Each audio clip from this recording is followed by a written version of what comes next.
Thank you all. It's wonderful to be back here. We participated last year, as Thomas said, in what was the theme last year, of course, was Fatima.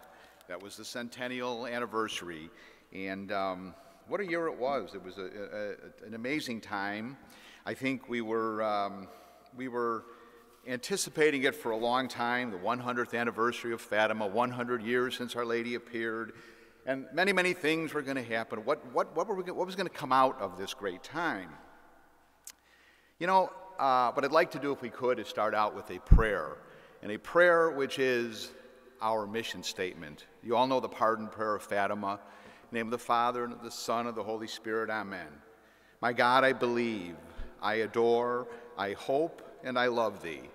And I beg pardon for those who do not believe, do not adore, do not hope, and do not love thee. That was the very first prayer taught to the children at Fatima by the Angel of Peace in 1916. The very first thing, the very first apparition, a year before Our Lady appeared to them. So, you know, many people talk about the Fatima apparitions and Our Lady, and of course those 6 apparitions. But those apparitions in 1916, as Sister Lucia once said, were in many ways more important than those, not minimizing, of course, what Our Lady said in 1917, but more important in many ways because that formed them. Those 3 apparitions formed those children to accept what was coming the following year. We're in an interesting time, folks. I think everybody understands that. And as the last speaker here, many of the things I would be saying here have been said now, yesterday and today. We're in a very, very difficult time. Last year, when I was here, had many conversations with people, and everybody was saying certain things like, wow, it's really bad out there in the world, in politics, in the church. Could it get worse? Wow, did it get worse? Okay, here we are. And people talk about the grace of the Centennial. And they said, you know, did any miracles happen during the Centennial anniversary of Fatima? And yeah, one big one did. It's an awareness in the minds of many of us what is going on and what was going on, okay? You know, sometimes, if anybody's ever had, like fruit trees, for example, every once in a while, what do you have to do? You have to prune those trees down so that they grow up healthy again. And this is, I believe, is what's happening in our church today and what's happening in society. We're pruning the trees for the future, okay? So never give up, never feel that what's going on out there is going to bring the destruction of the church. On the contrary, it is the beginning, instead of the beginning of the end, it is the end of the beginning. I think somebody else said that at one point, but it's very true, okay?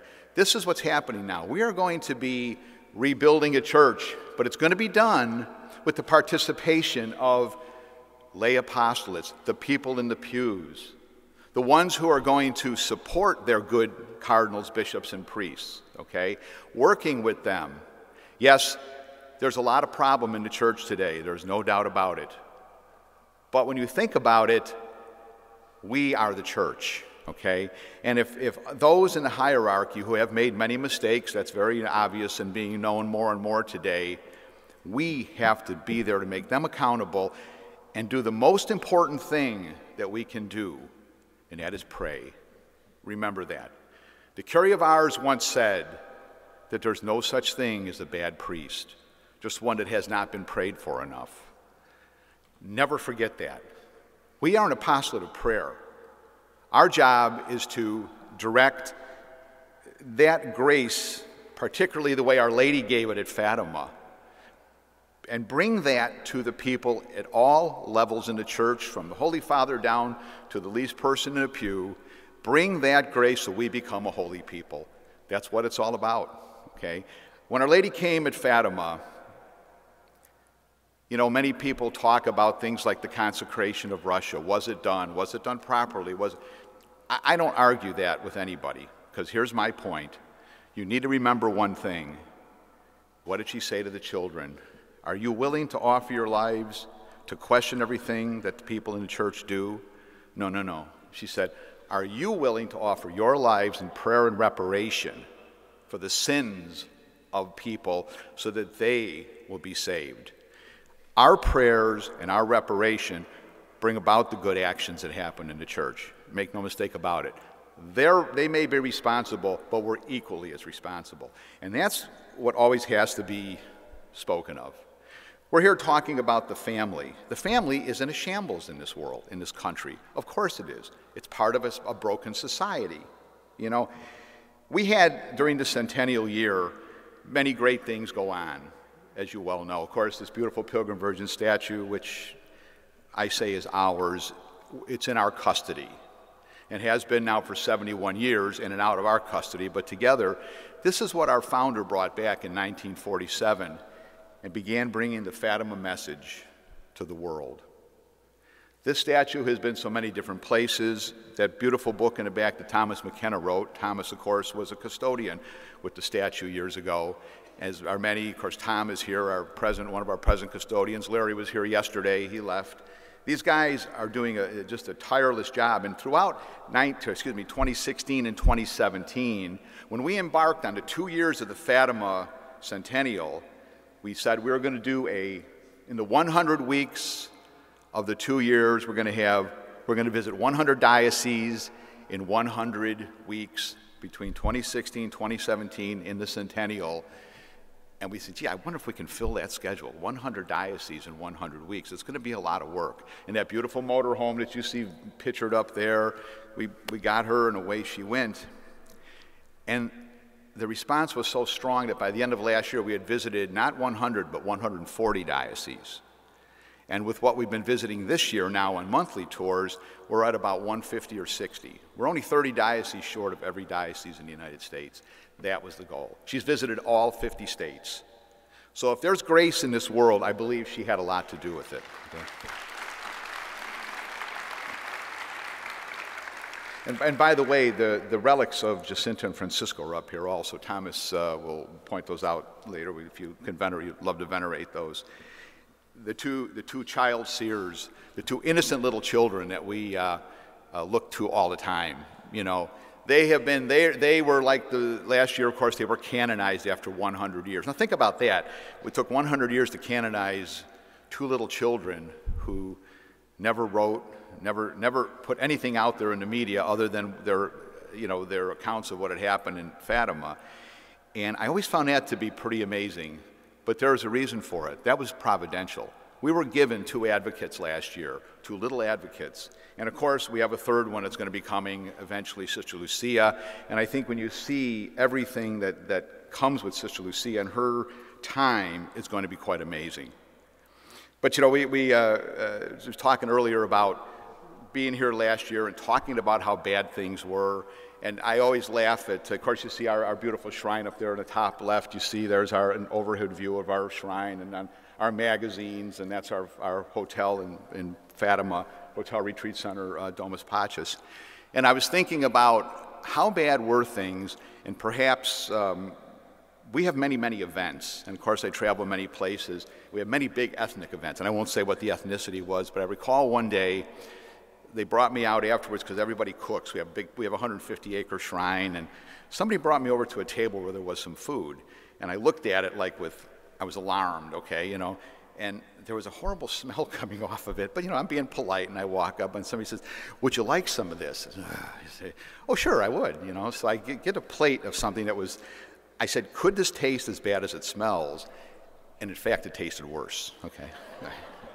I felt like Andrew Zimmern, you know, the guy on Bizarre Foods who goes around eating things that we wouldn't even step on, most likely, okay? But I thought about what's going on in the church and in the world today, and that's what we have. We have something that looked bad before, but it's even worse. Okay? It may have smelled bad, but it is worse.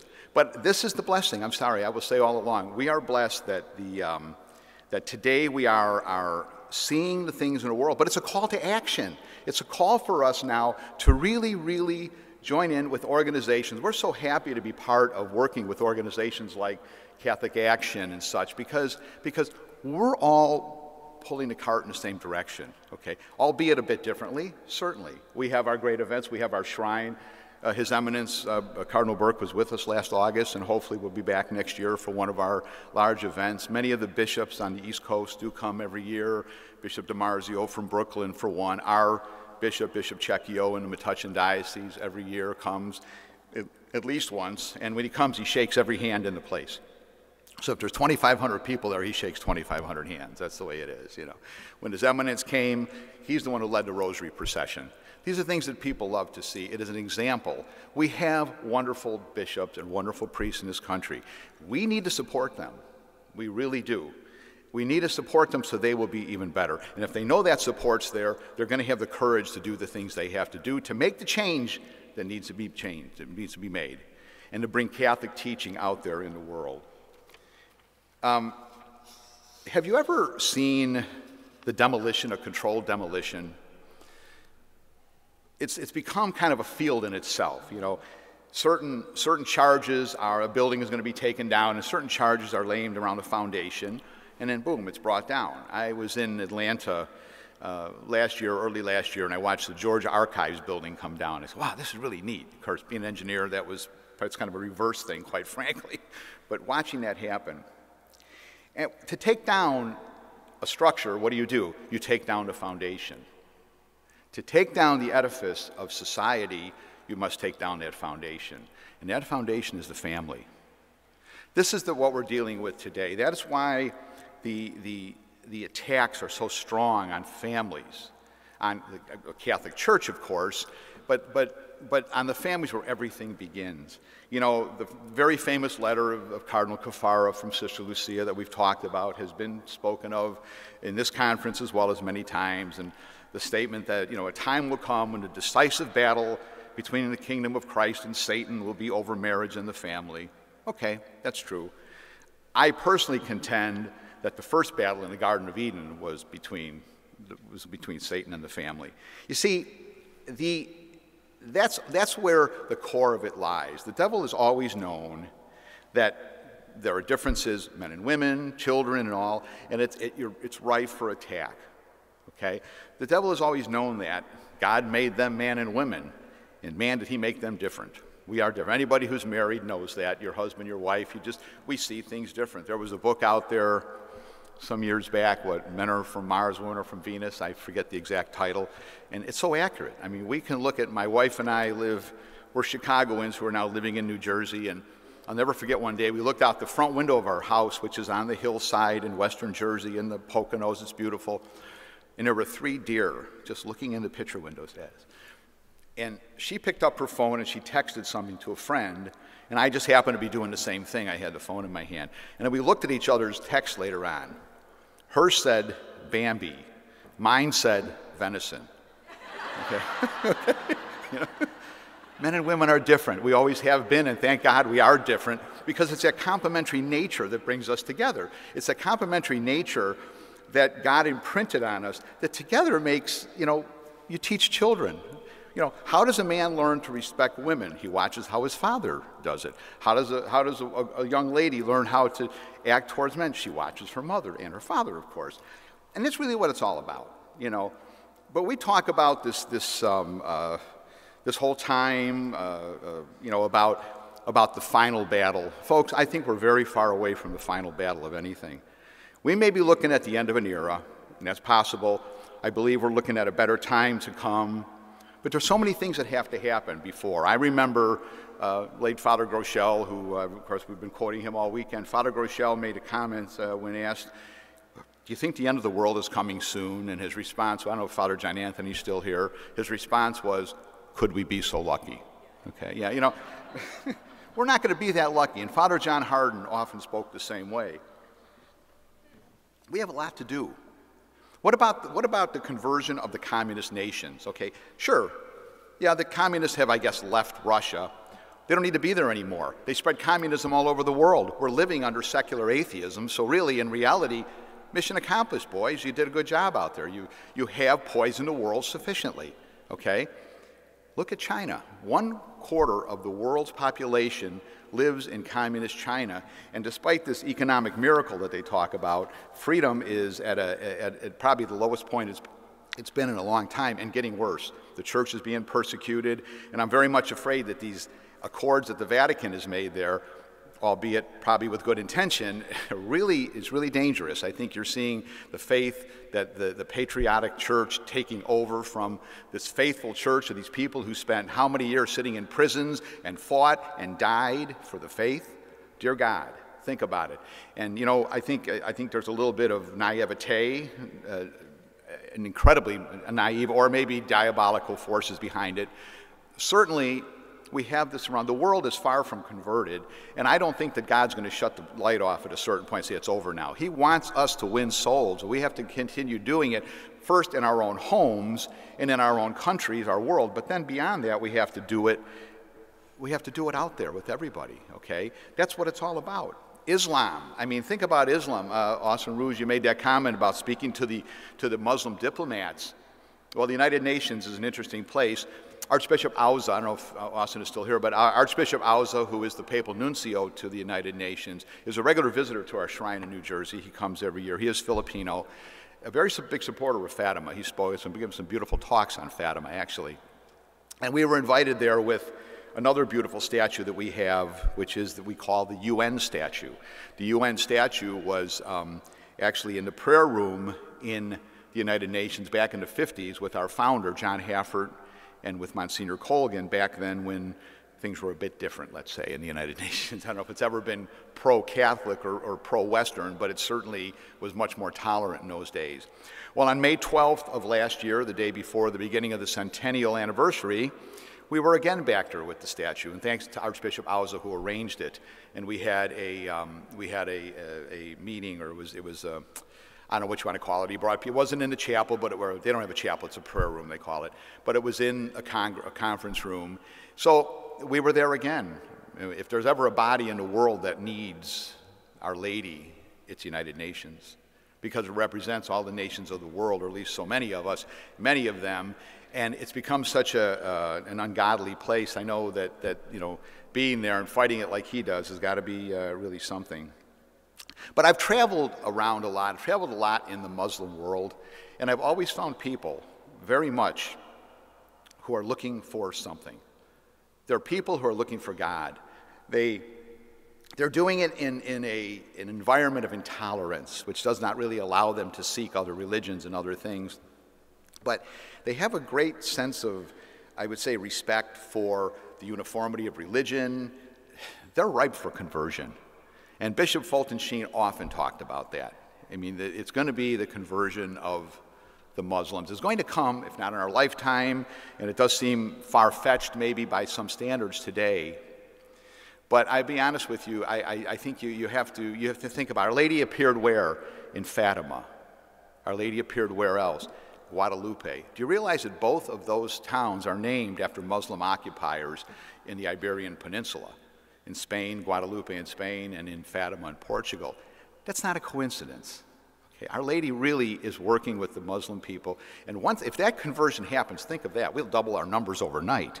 Okay, so you know this is beautiful. I gave some talks in Kazan, Russia, about 8 years ago, and Kazan is an interesting city. We, of course, for many years possessed the very famous icon of Kazan. I don't know if you know the history of the icon, but the icon was the possession of the Romanov family, and after the revolution it made its way onto the black market as they were liquidating, if not destroying, the items of the faith, the valuable ones they were liquidating. They made it sound like they were destroying everything religious. Well, that was a joke. What they were doing is the stuff that had value they were funneling out because they needed hard cash to support the communist system back then. It fell into the hands of a man by the name of Michael Mitchell Hedges, which may mean nothing to you, but he was a British adventurer and archaeologist. He was the man after whom they modeled the character of Indiana Jones. You know, well, years later, it was after he passed away, it went on to the market, and our founder bought it and brought it to Domus Patris. You see our hotel, Domus Patris, the dome in the back, the Byzantine dome. We have the only Byzantine chapel in all of Fatima. And by the way, the expatriate Ukrainian community, which is very big in Fatima, now uses that as our Sunday parish at the request of the Bishop of Fatima, which we're very happy to accommodate. But when we were in Kazan in Russia, I gave my talk, and it was very nice. We were treated very well.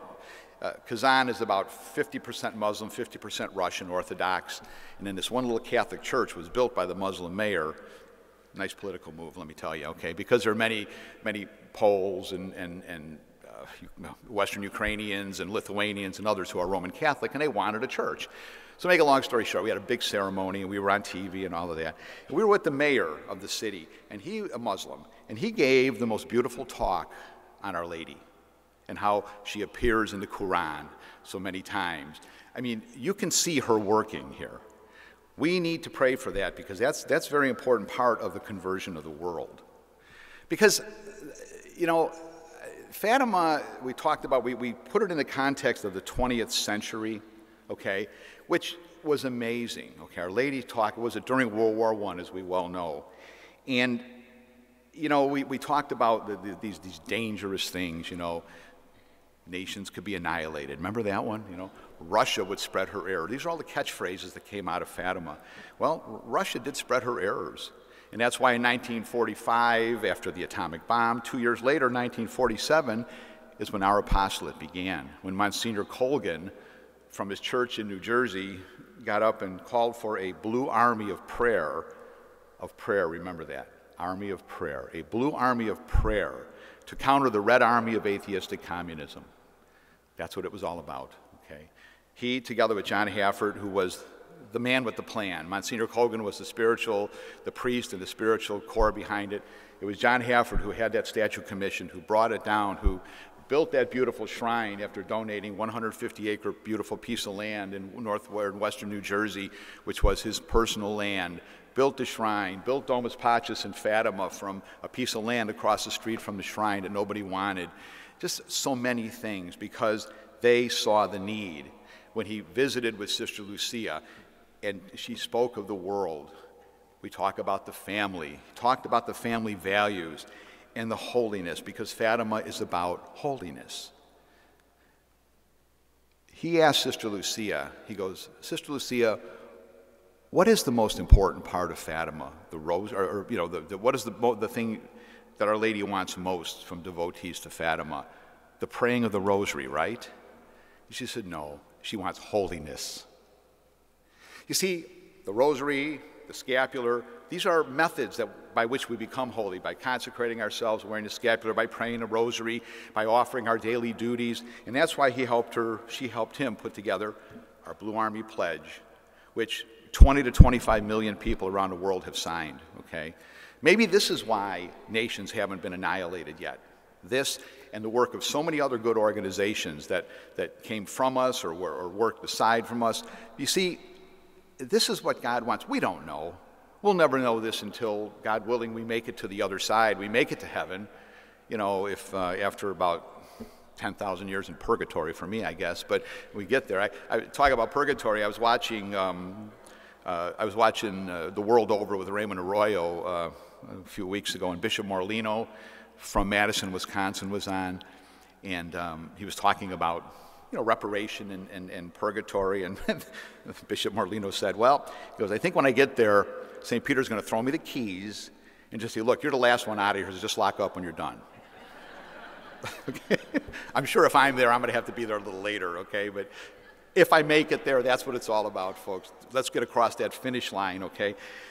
But the best way to get across that finish line is for us to, you know, is to truly, truly help others. It's charity. It's the charity that we're taught, you know, and we're taught where? In our homes, okay? This is the tragedy of broken homes, okay? Homes where people aren't taught the basics, you know. My parents didn't have a perfect marriage by any stretch of the imagination, okay? They duked it out constantly, but respectfully, I must say, you know. They were probably very opposite. My wife and I are about as opposite as you can get, you know. I always say the great thing about it is we agree on two things: religion and politics. Okay, we get through those, everything else falls in place, you know. But that's what it takes. I think, you know, that's the complementary nature of men and women, you know.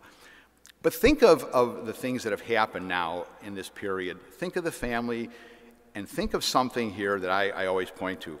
Nations could be annihilated. Oh my God. Nations could be annihilated.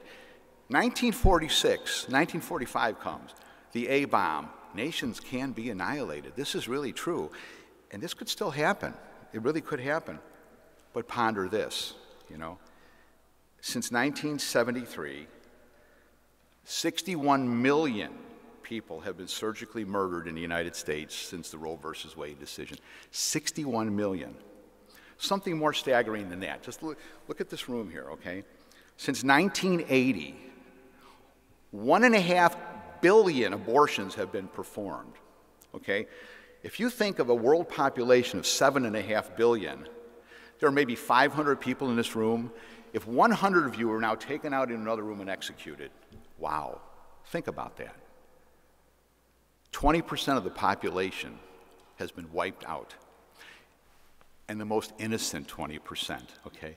The people with the children who, I mean, we believe in the baptism of desire and all that, and we believe they're going to be saints, and I truly do, but oh my God.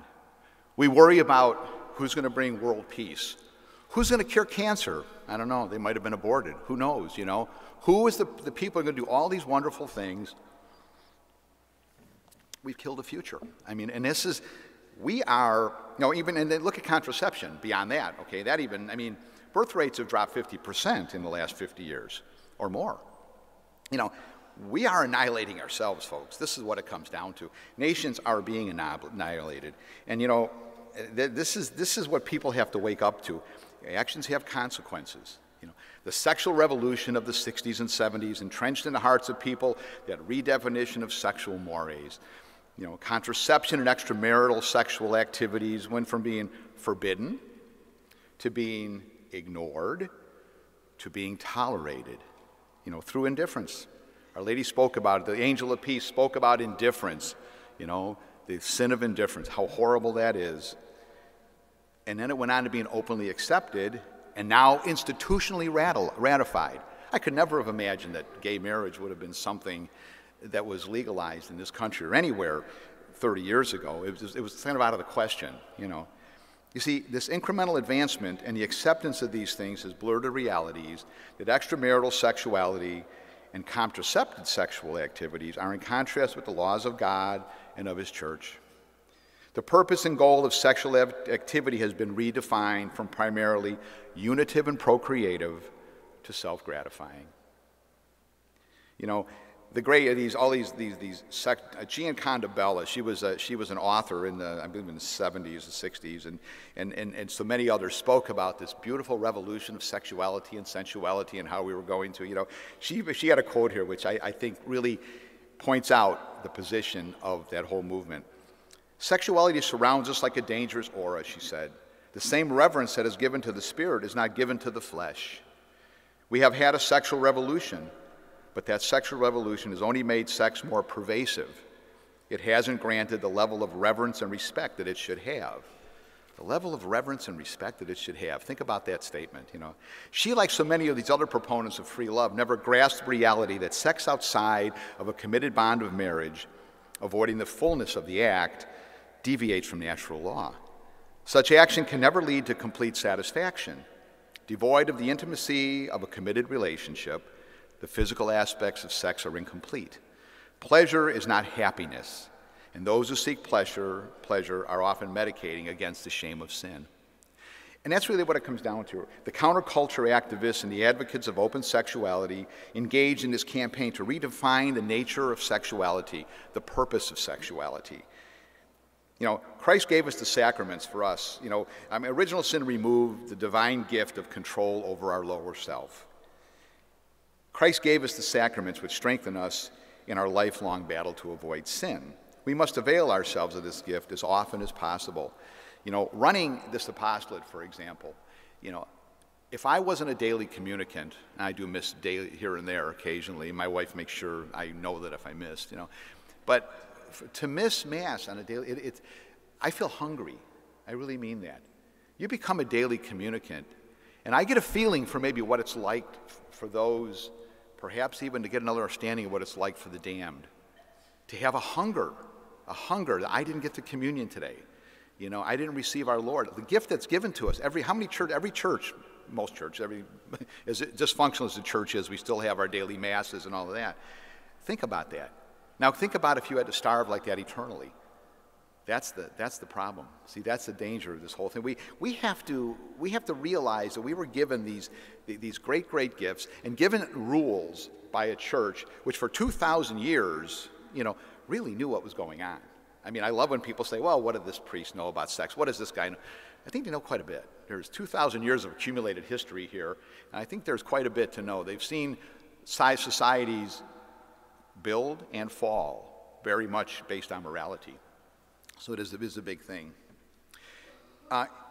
In his encyclical Humani Vitae in 1968, Pope Paul VI reinforces the unwavering position of the Church in regards to the divine nature of sexual activity when he states, "This particular doctrine, often expounded by the magisterium of the Church, is based on the inseparable connection established by God, which man on his own initiative may not break, between the unitive significance and the procreative significance, which are both inherent to the marriage act."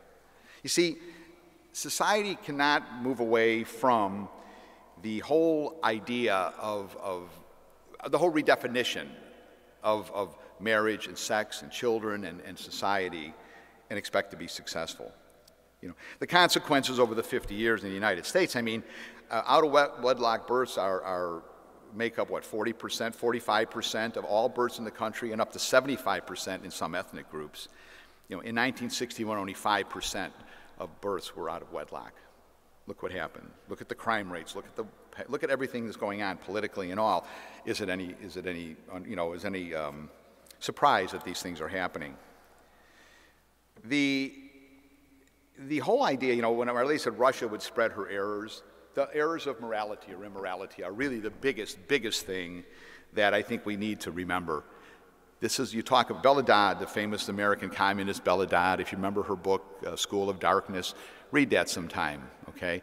And she admits right there that they put 1,000 men into the seminary system. You see why we're having a little trouble in the church today? So many of these people made it through, and they're in there, and they're in positions of authority. And I don't like to say too much of that because I don't want to paint with a wide brush all priests and bishops, because there are some wonderful, wonderful men out there and women in religious orders, and we work with them, and they are on the battle lines. Cardinal Burke, of course, is our more stellar example, but others. I know so many good bishops, and all they want is to bring people to salvation. They want to bring the faith to people, what they were ordained for, what they were born for, what their families taught them to do. You see, where did it start? You look at these vocations, and in most cases, they started with a pious family, okay? They started with a mother and father who, remember the Baltimore Catechism? So simple. I love that. Why did God make me? To know, love, and serve him in this life and to be happy with him in the next. That's it. There really isn't a whole lot more. We are simple people, and I think a couple people spoke about the education of some of the apostles, the basic education of them. They were just people who graduated from the school of hard knocks, as we like to say in Chicago, where I come from.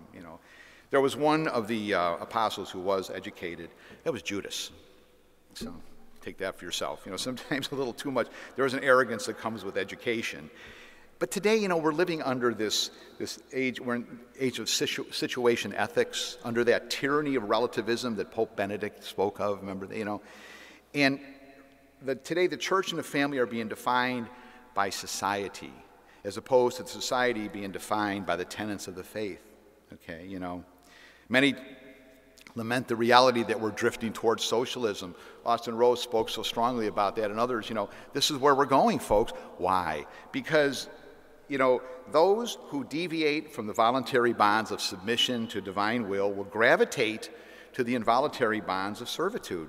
I mean, we all look for structure. If we don't have structure in our homes, if we don't have structure in our church, we're going to look for it somewhere else, and there's government. And that's when big government comes to be. The Catholic Church has always been a big proponent of the concept of subsidiarity.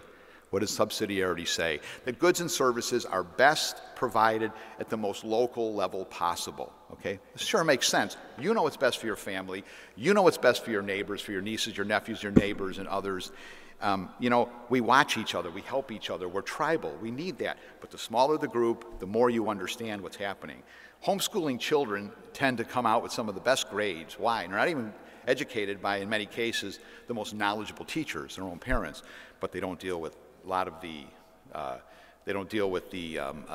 discipline problems as much. They don't deal with the, all of these distractions that are out there. Not to say it's perfect, but it is. But I know I was a trustee of an academy in Michigan about 25 years ago, founded by homeschooling families. They asked me to be part of this, and we were in the Diocese of Kalamazoo, and the test scores were coming back so good for these kids who came out of the homeschooling.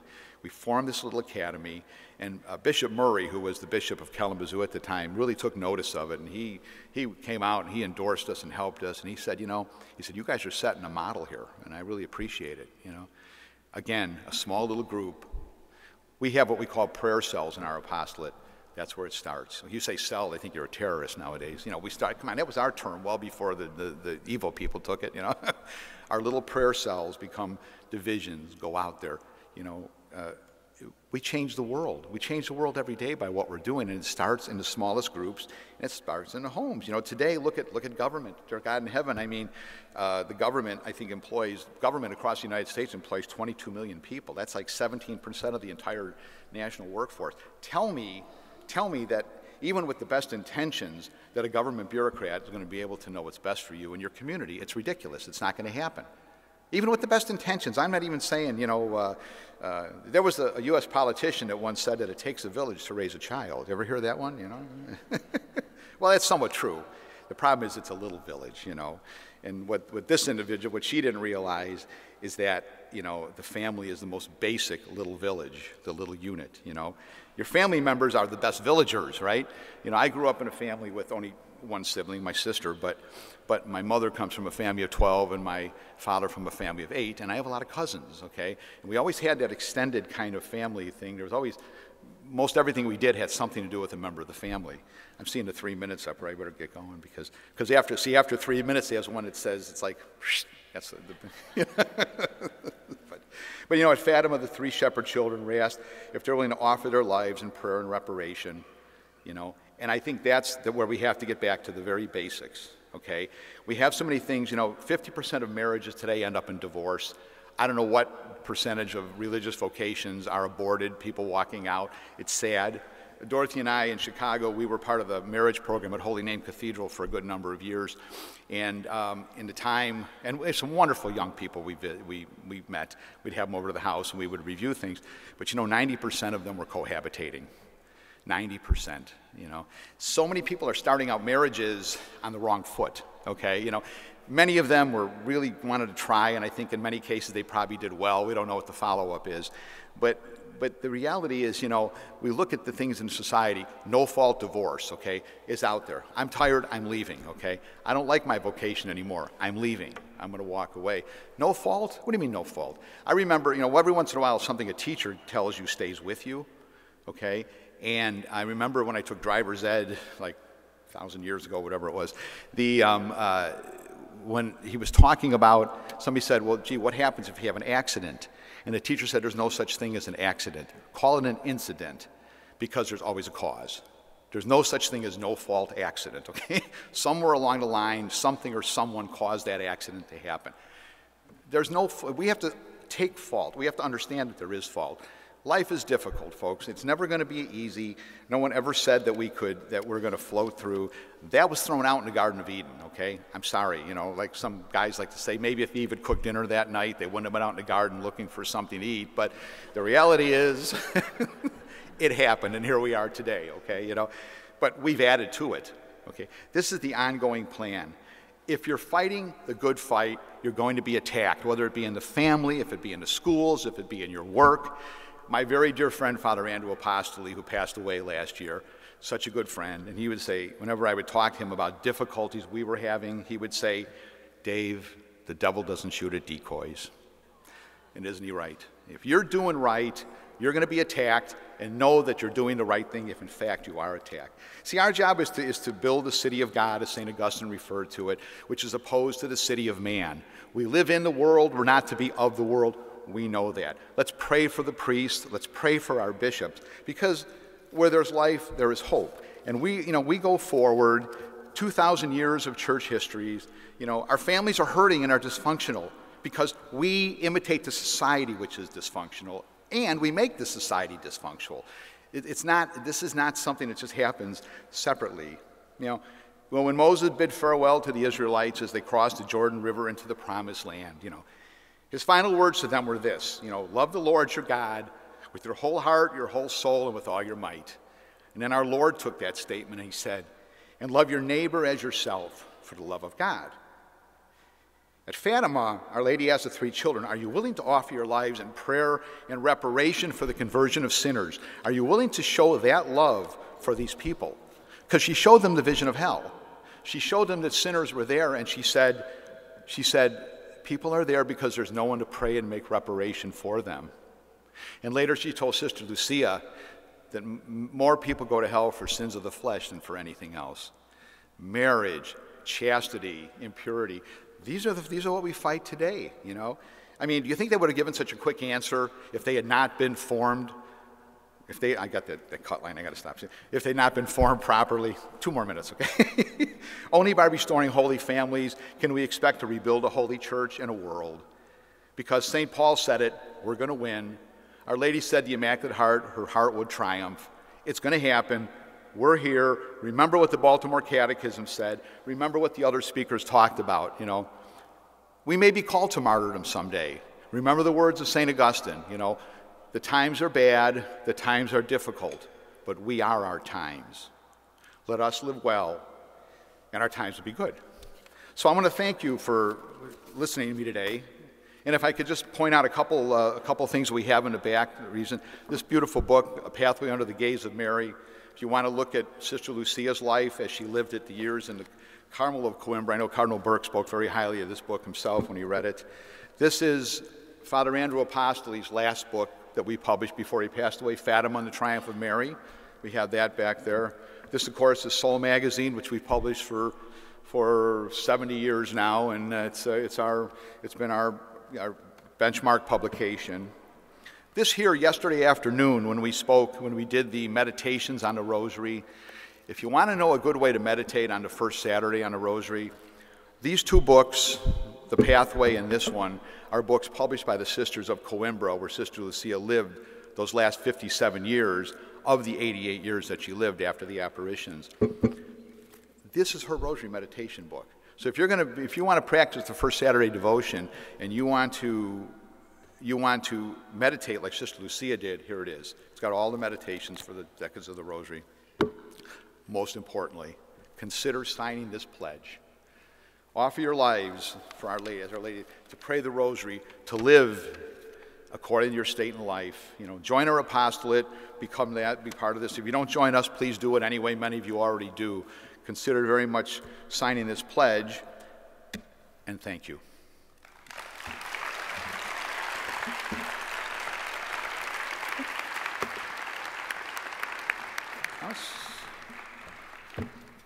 Oh, one more thing. Right here, grab some of these in the back. If you know, so many people have little rosary things. This is a nice one. I wear it all the time. I put it on my wrist. I go to the gym sometimes in the morning, although not as much lately as you can tell. But I get on there and I say the rosary, you know. It's nice. You come home at night, I take it, I throw it on the island. You know, I wake up in the morning, I pull it out of the cat's bowl, quite frankly, and then I wash it off and wear it again. So this is all available at our tables, and thank you so much.